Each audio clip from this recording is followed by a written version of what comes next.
इस माहौल को देखकर लग रहा है कि the Hague living symbol of Indian friendship बन गया है। भारत चाहता है वो ओलंपिक्स होस्ट करें कि दुनिया की सबसे बड़ी और सफल एआई समिट भारत ने आयोजित की। चांद पर भी भारत वहां पहुंचा जहां पहले कोई नहीं पहुंच पाया था। भारत माता की, भारत माता की, भारत माता की।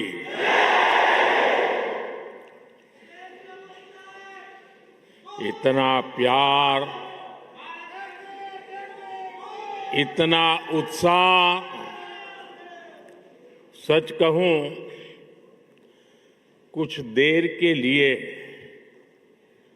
मैं भूल ही गया था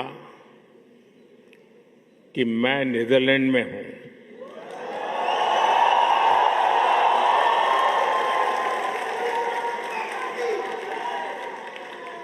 ऐसे लग रहा है जैसे भारत में ही कहीं कोई फेस्टिवल चल रहा है।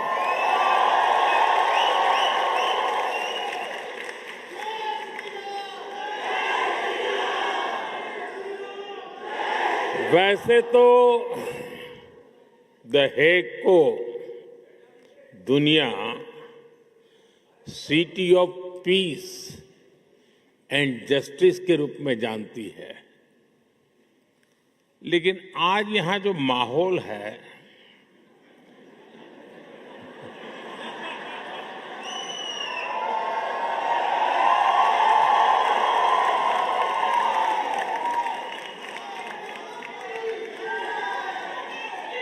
इस माहौल को देखकर लग रहा है कि the Hague living symbol of Indian friendship बन गया है।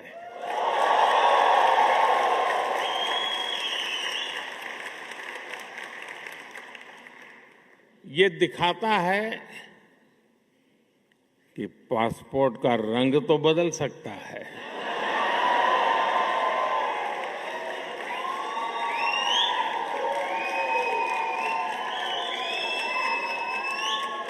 एड्रेस भी बदल सकता है,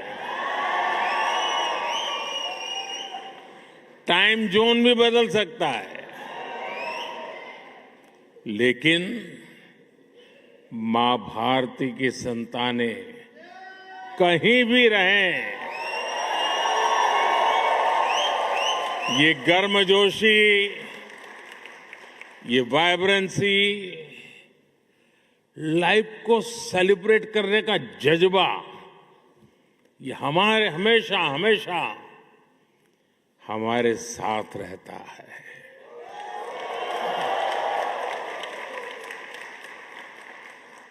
मैं आप सभी का इस वार्म वेलकम के लिए बहुत बहुत आभार व्यक्त करता हूं। और जब मैं यहां प्रवेश कर रहा था तो पूरा महाराष्ट्र, छत्रपति शिवाजी महाराज,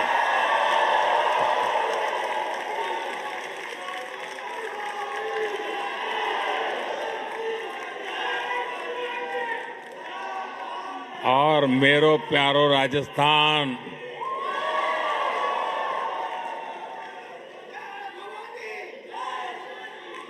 और ए फॉर असम,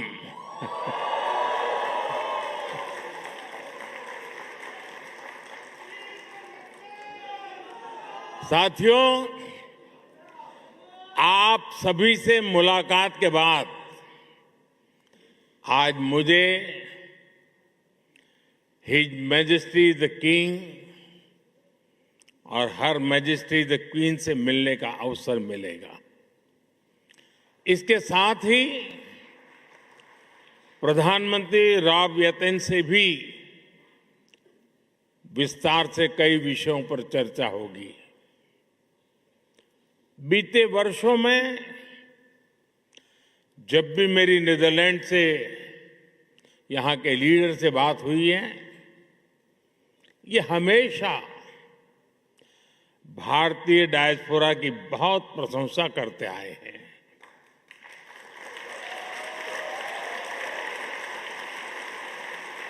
मतलब कि आप सबकी प्रशंसा करते हैं।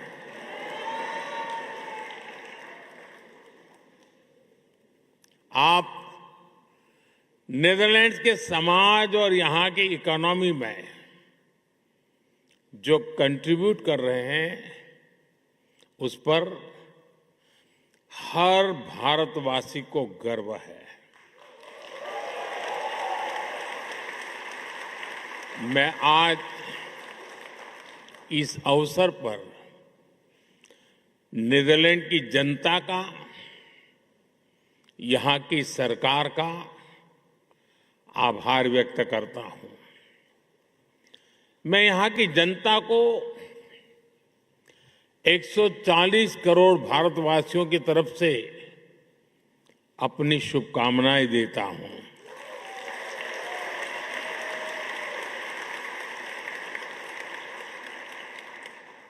साथियों, मैं पहले भी नीदरलैंड आता रहा हूं। मेरे पुराने साथी महर्षि महेश योगी के सारे यहाँ बैठे हैं।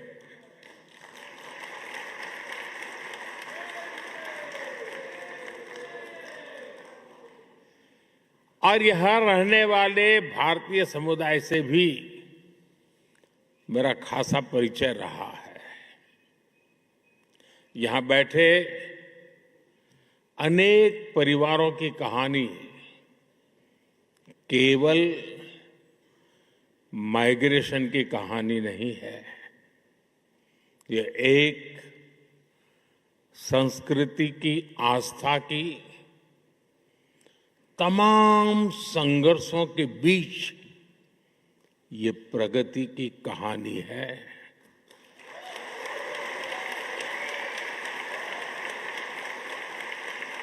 उस दौर में तब किसी ने सोचा भी नहीं था कि 2 महासागर पार करने के बाद भी भारतीयों की पहचान इतनी जीवंत रहेगी।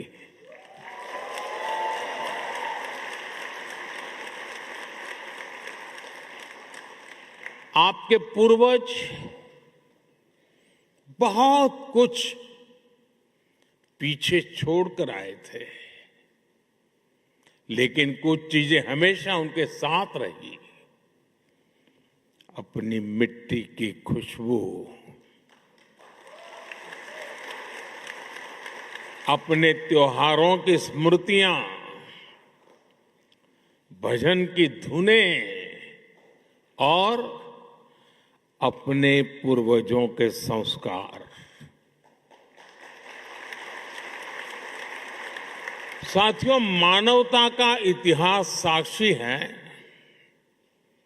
कि समय के साथ अनेक संस्कृतियां मिट गई, लेकिन भारत का डाइवर्स कल्चर आज भी अपने लोगों के दिलों में धड़कता है।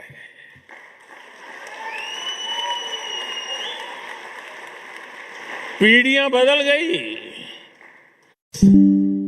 यहां बहुत पॉपुलर है। और इन स्टेशंस के माध्यम से भारत का संगीत और संस्कृति भी डच फैमिलीज तक पहुंच रहे हैं।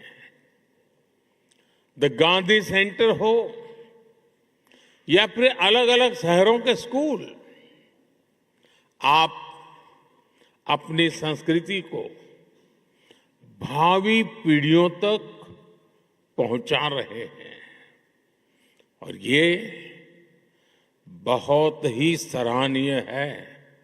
आप सब अभिनंदन के अधिकारी हैं। साथियों, आज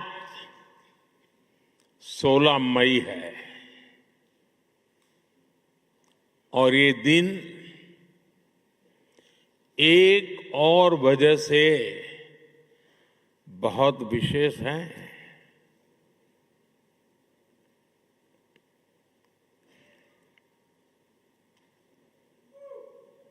सोच रहे हैं ना? सोचिए, जरा और सोचिए। आज से 12 वर्ष पहले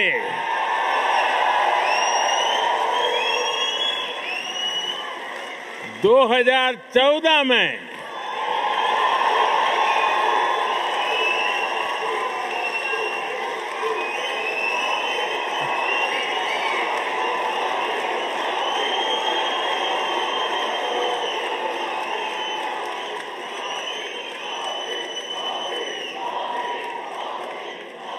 सोलह मई 2014 कुछ खास हुआ था।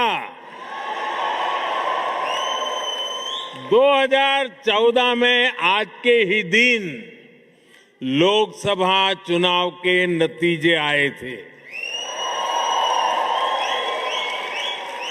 दशकों बाद भारत में स्थिर और पूर्ण बहुमत वाली सरकार का बनना पक्का हुआ था।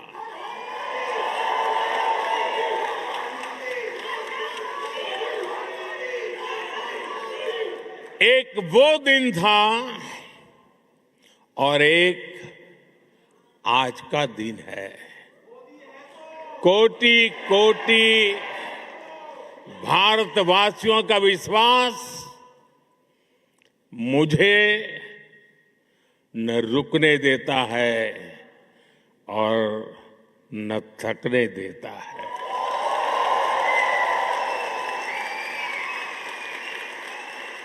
ये नॉन स्टॉप चले ही जा रहा है। साथियों, बहुत छोटी आयु से ही मैं देशभक्ति के रंग में रंग गया।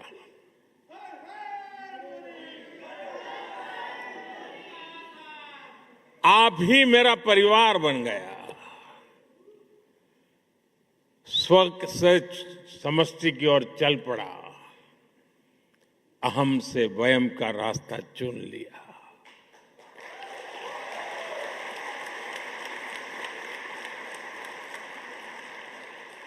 और फिर तो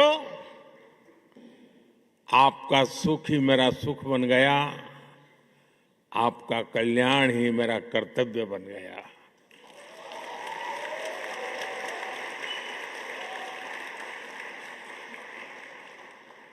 और समर्पित भाव से आप सबके आशीर्वाद से कुछ न कुछ करता रहा। लेकिन जनता जनार्दन का इतना प्यार मिलेगा, ये तो कल्पना में भी नहीं था।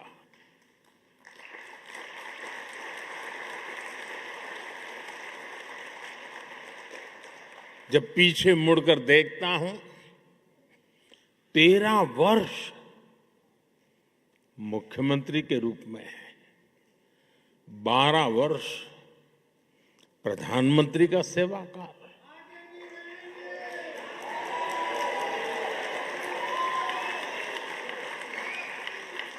डेमोक्रेटिक वर्ल्ड में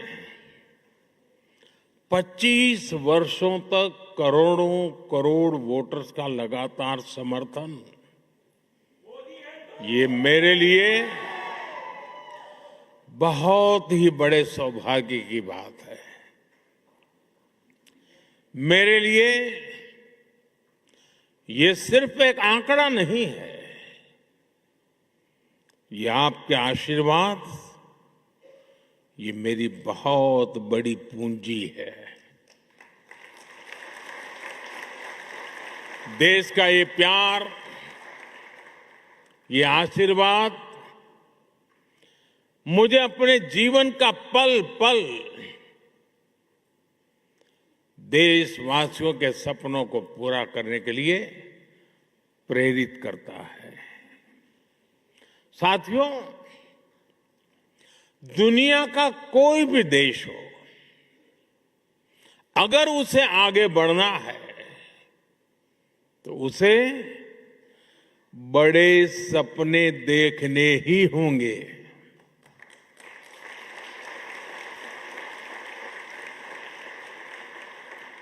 आज हमारा भारत भी बहुत बड़े सपने देख रहा है।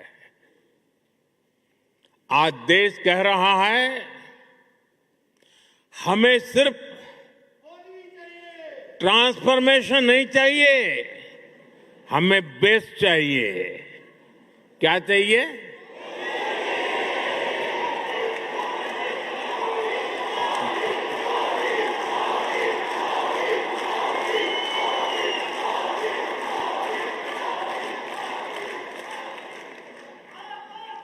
और हमें सिर्फ बेस्ट ही नहीं, हमें फास्टेस्ट चाहिए। और इसलिए जब भारत में एस्पिरेशंस अनलिमिटेड है तो एफर्ट्स भी लिमिटलेस हो रहे हैं। जैसे भारत के युवाओं का उदाहरण है, आज भारत का युवा आसमान छूना चाहता है, वो स्टार्टअप शुरू करना चाहता है, वो क्वालिटी प्रोडक्ट्स बनाना चाहता है, वो ड्रोन मैन्युफैक्चरिंग करना चाहता है, वो एआई और सेमीकंडक्टर की दुनिया में भारत को आगे ले जाना चाहता है।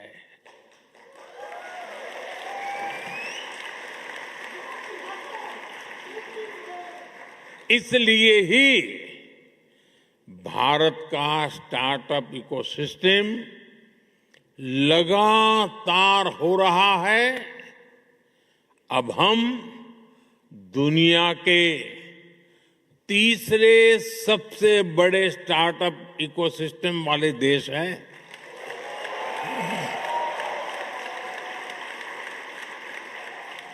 और साथियों, आज भारत की एस्पिरेशन सिर्फ अपनी सीमाओं तक नहीं है। भारत चाहता है वो ओलंपिक्स होस्ट करे, ग्लोबल मैन्युफैक्चरिंग हब बने, ग्रीन एनर्जी लीडर बने और दुनिया का ग्रोथ इंजन बने।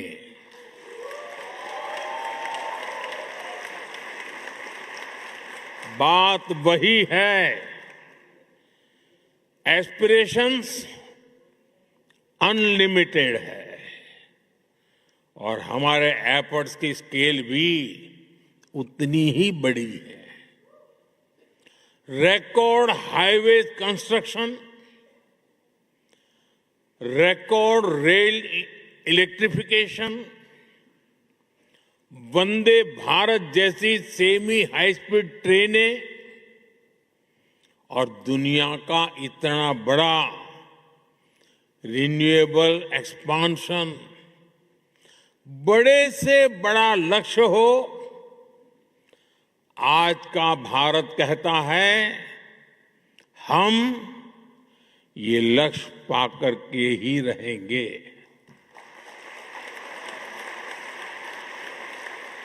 और हम ये करके दिखा रहे हैं। साथियों, आज का भारत एक अभूतपूर्व परिवर्तन के दौर से गुजर रहा है। आपने हाल में देखा होगा कि दुनिया की सबसे बड़ी और सफल एआई समिट भारत ने आयोजित की।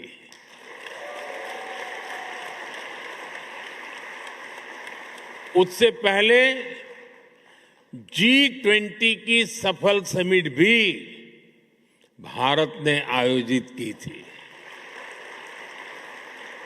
और ये कोई वन टाइम इवेंट नहीं था, ये आज के भारत का मिजाज बन गया है। दुनिया का सबसे बड़ा यूनिक आइडेंटिफिकेशन प्रोग्राम भारत ने चलाया। दुनिया के सबसे बड़े फाइनेंशियल इंक्लूजन प्रोग्राम में से एक भारत ने चलाया। जिस स्केल पर भारत डिजिटलाइजेशन कर रहा है वो अभूतपूर्व है। दुनिया की सबसे बड़ी government funded health insurance scheme Bharat चला रहा है। और हां, चांद पर भी भारत वहां पहुंचा जहां पहले कोई नहीं पहुंच पाया था। और न्यूक्लियर एनर्जी में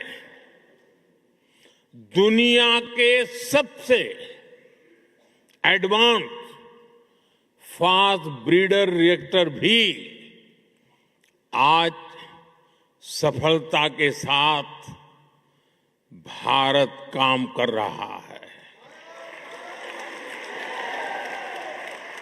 साथियों, भारत की जो ये स्केल है, ये हम इंफ्रास्ट्रक्चर निर्माण में भी देख रहे हैं। आज भारत में जो सोलर पार्क बन रहे हैं वो विश्व के सबसे बड़े पार्क में से एक है। सबसे ऊंची और सबसे लंबी टनल्स हो, सबसे ऊंचे और लंबे ब्रिजेज हो, सबसे लंबे एक्सप्रेस वे हो, सबसे बड़े मेट्रो नेटवर्क हो, सबसे बड़े सिविल एविएशन नेटवर्क हो, सबसे बड़े इलेक्ट्रिफाइड रेल नेटवर्क हो, इनमें से अनेक आज भारत में बन रहे हैं।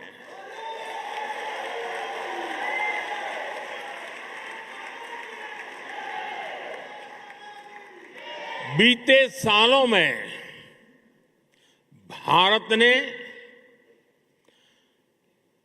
धरती से चंद्रमा की दूरी जितनी है, सुन लीजिए,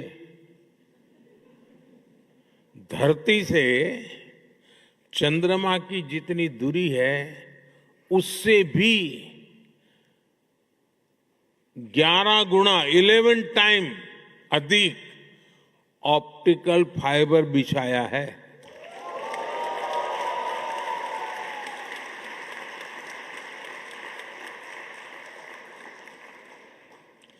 एक दशक पहले हम मोबाइल फोन इंपोर्ट करते थे। आज भारत दूसरा सबसे बड़ा मोबाइल मैन्युफैक्चरर है। साथियों, ये जो स्पीड और स्केल है, इसके अलावा आज के भारत की एक और पहचान है। आज का भारत इनोवेशन पावर्ड है। हमारे डिजिटल पब्लिक इंफ्रास्ट्रक्चर की चर्चा आज पूरी दुनिया में होती है। ये भारतीयों के इनोवेशन का बहुत बड़ा प्रमाण है।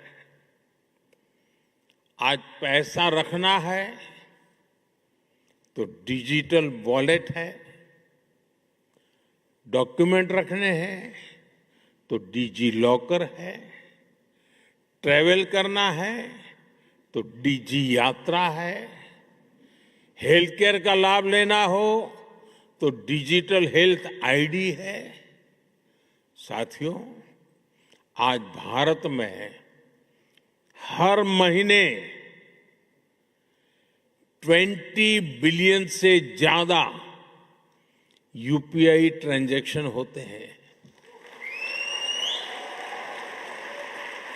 यानी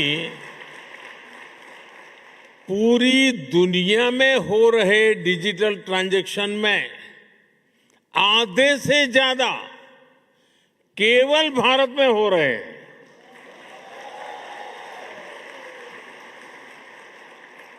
और स्टार्टअप तो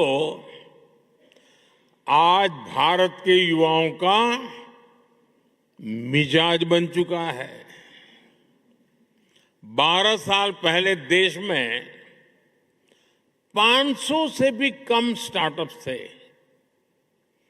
आज ये संख्या बढ़कर 2 लाख से ज्यादा हो गई है।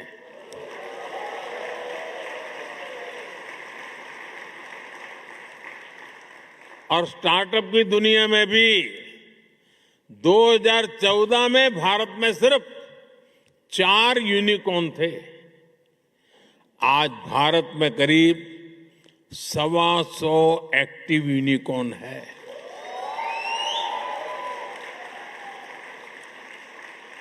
दो 2025 में ही करीब 44,000 और नए स्टार्टअप रजिस्टर हुए हैं।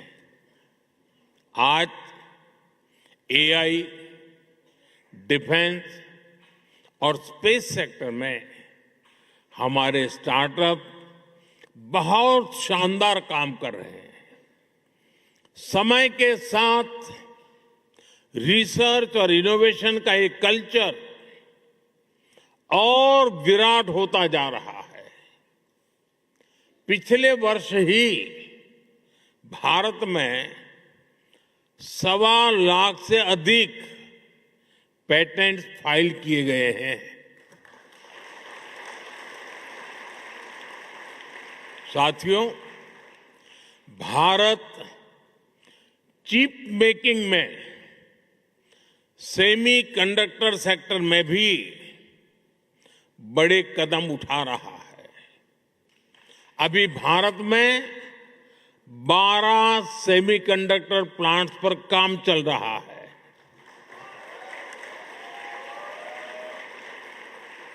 इनमें से 2 प्लांट्स में प्रोडक्शन भी शुरू हो चुका है। यानी अब चिप भी design India, made in India होगी।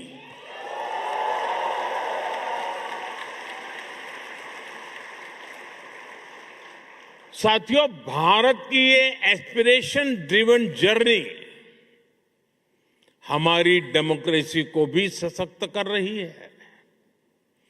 जब लोगों के सपने सच होते हैं तो लोकतंत्र पर उनका भरोसा भी मजबूत होता है। साथियों, मैं आपको हाल के विधानसभा चुनाव का उदाहरण देता हूं।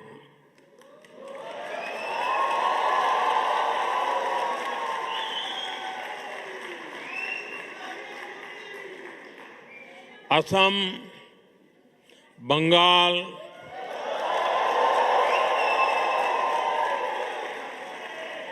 क्या झालमुड़ी यहां भी पहुंच गई?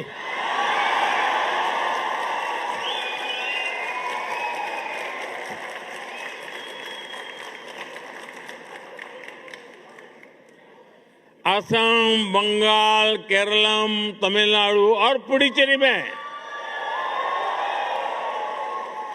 इस बार 80 से 90% तक वोटिंग हुई।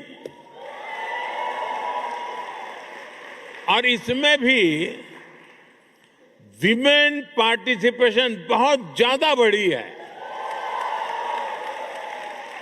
और ये हर राज्य का ट्रेंड है।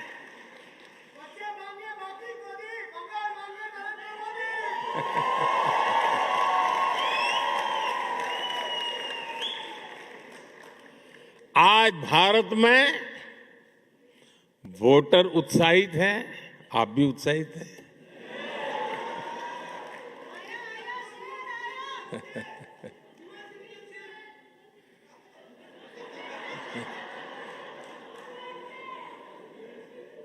साथियों, हमें गर्व होता है, हर साल वोटिंग के रिकॉर्ड टूट रहे हैं। साथियों, भारत में 90 करोड़ से 90 करोड़ से अधिक वोटर रजिस्टर्ड हैं।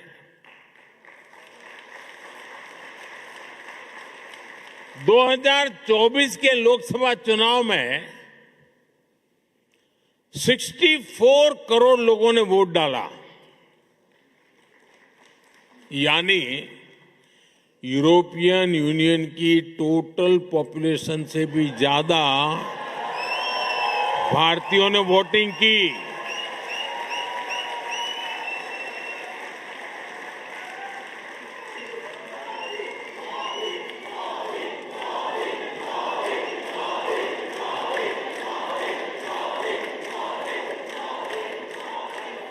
भारत अपने हर सिटीजन की डेमोक्रेटिक पार्टिसिपेशन को वैल्यू करता है और मदर ऑफ डेमोक्रेसी के रूप में ये हम सभी के लिए बहुत गर्व की बात है। साथियों, भारत जब सफल होता है तो पूरी मानवता को उसका फायदा होता है, लेकिन आज मानवता के सामने अनेक बड़ी चुनौतियां भी है। आज की दुनिया किस तरह नई नई चुनौतियों से जूझ रही है। पहले कोरोना आया, फिर युद्ध होने शुरू हो गए और अब आज की एनर्जी क्राइसिस है। ये दशक दुनिया के लिए आपदाओं का दशक बन रहा है। हम सभी देख रहे हैं, अगर ये स्थितियां तेजी से नहीं बदली गई तो बीते अनेक दशकों की उपलब्धियों पर पानी फिर जाएगा। दुनिया की बहुत बड़ी आबादी फिर से गरीबी के दलदल में चली जाएगी। साथियों, ऐसी वैश्विक परिस्थितियों में आज दुनिया रेजिलिएंट सप्लाई चेन की बात कर रही है और तब भारत और नीदरलैंड मिलकर एक ट्रस्टेड, ट्रांसपेरेंट और फ्यूचर रेडी सप्लाई चेन बनाने में जुटे हैं।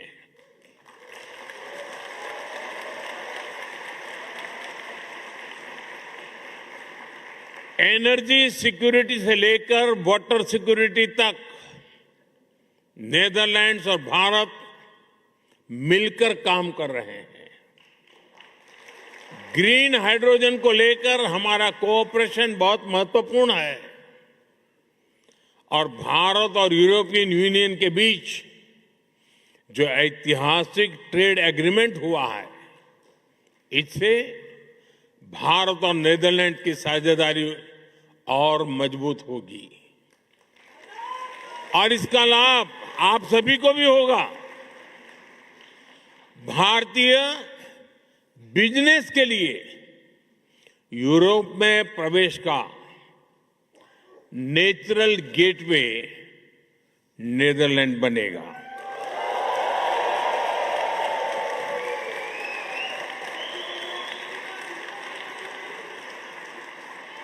और इस जर्नी में हमारा डायस्पोरा ट्रस्टेड ब्रिज बन सकता है।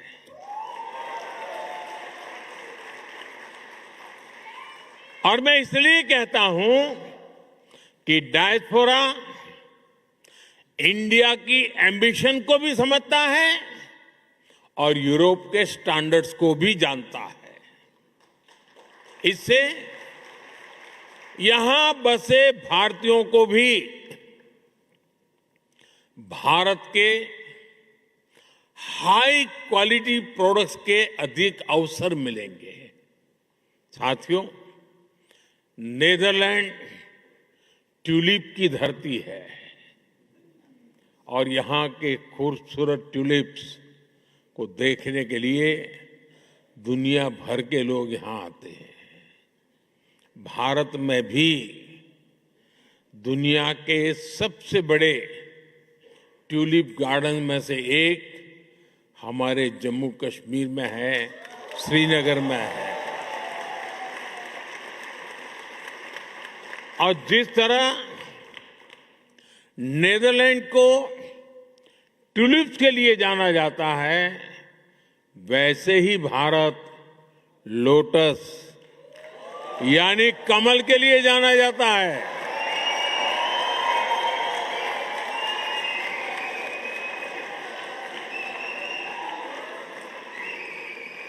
साथियों, ट्यूलिप और कमल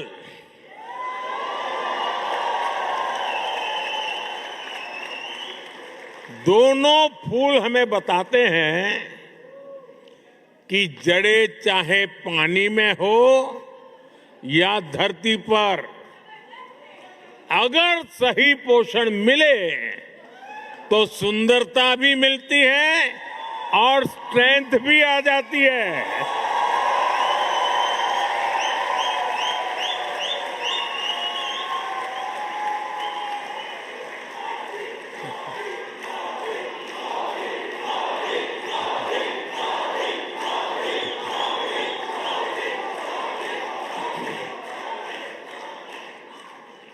यही भारत और नेदरलैंड के बीच पार्टनरशिप का भी आधार है।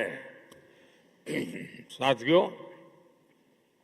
हमारे बीच दोस्ती की एक और कड़ी है जिसकी उतनी चर्चा नहीं होती, और वो है sports.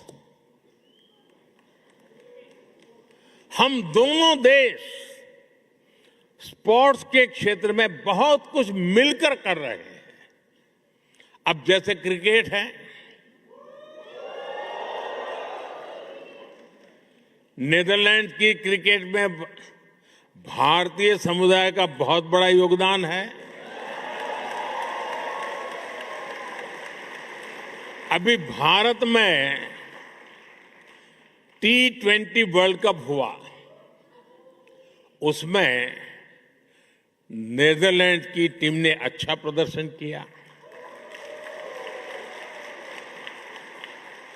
Bharat world cup champion है,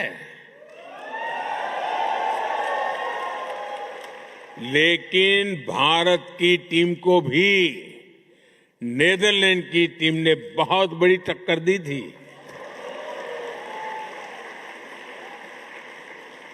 जब हम तेजा निदामनुरू और विक्रमजीत सिंह को नेदरलैंड की जर्सी में देखते हैं, या फिर जब आर्यन दत्त जैसे युवा खिलाड़ी डच क्रिकेट के फ्यूचर में कंट्रीब्यूट करते हैं, तो हम सभी को बहुत अच्छा लगता है। साथियों, जैसे क्रिकेट में भारतीयों का योगदान है, वैसे ही भारत की हॉकी में नेदरलैंड्स का भी बड़ा कंट्रीब्यूशन है।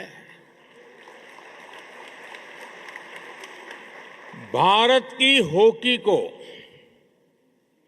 और अधिक निखारने में डच कोचिज की भी मेहनत रही है।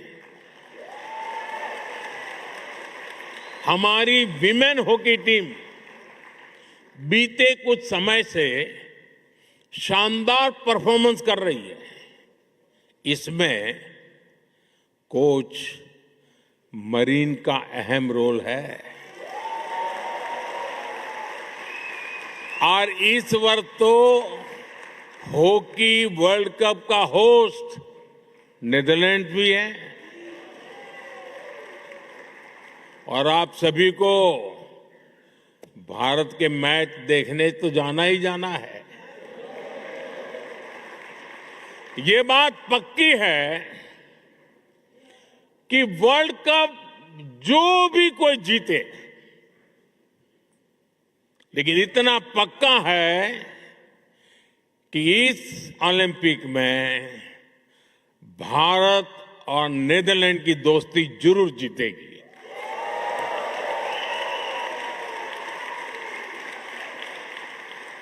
साथियों, भारत और नीदरलैंड के बीच के रिश्ते की असली ताकत आप सभी हैं।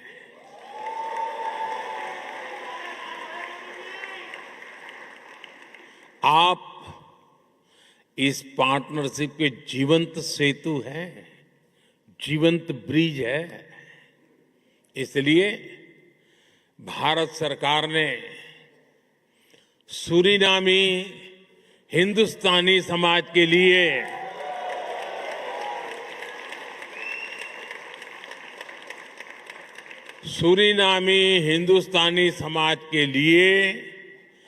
OCI कार्ड की एलिजिबिलिटी चौथी पीढ़ी से बढ़ाकर छठी पीढ़ी तक कर दी है।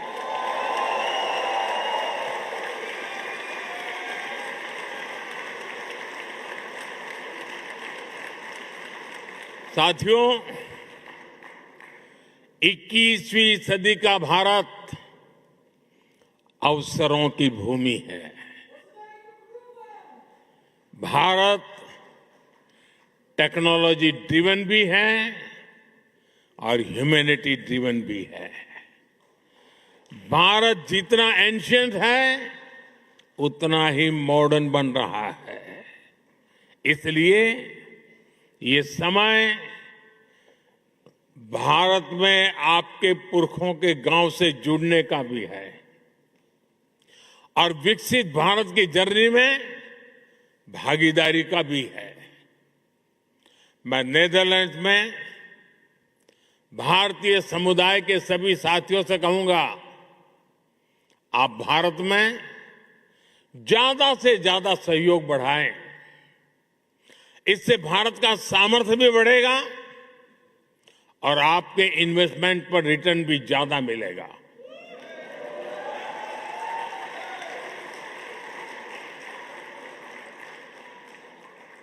और ये मोदी की गारंटी है।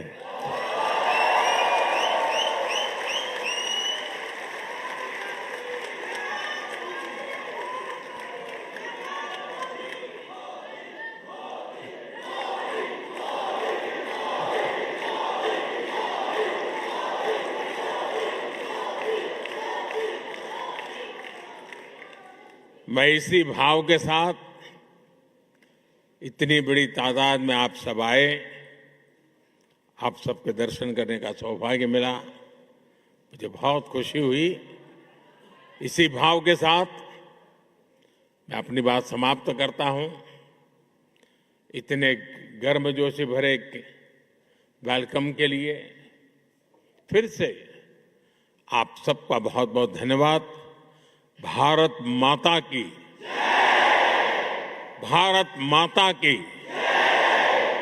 भारत माता की बहुत बहुत धन्यवाद। देवियों और सज्जनों, बहुत